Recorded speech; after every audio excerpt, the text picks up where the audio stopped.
Ayan, good morning mga bakla. Ayan, for today's video, samahan niyo ako magluto ng tortang talong at pritong isda. Ayan, una kinote ko muna ng crispy fry yung ating isda para hindi siya tumatalsik. Ayan, tapos, yan, kumuha ko ng stick. Chinek ko yung mantika kung mainit. Pag nagbabubbles na yung stick, mainit na yan at pwede na mag-start magprito.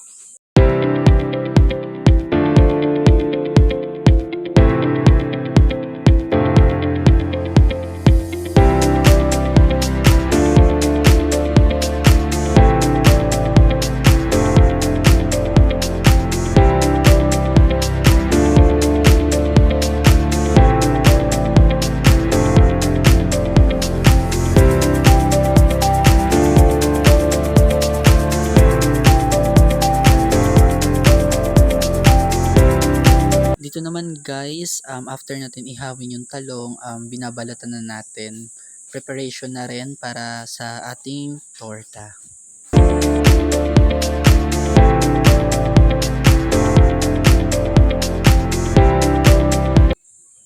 Ayan, after natin mabalatan yung talong, ayan, kumuha tayo ng 3 pieces of eggs. Ayan.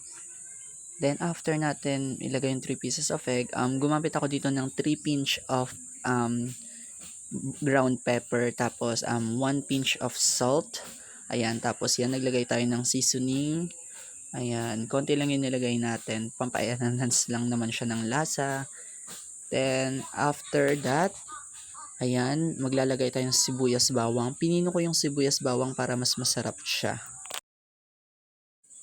Then, after naman nun, ayan, proceed tayo sa pagpiprito. Minash ko lang yung eggplant natin. Then, sinama ko na siya sa egg mixture natin. Ayan, nung mainit na yung kawali, syempre we start frying na.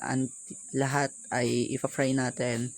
Tamang luto lang, yung hindi masyadong sunog at hindi rin hilaw.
Have it, ang ating pritong isda at tortang talong. Ayan, masarap siya guys, lalo na pagka panahon. Samahan ko ng malamig na tubig. Ayan, thank you for watching guys.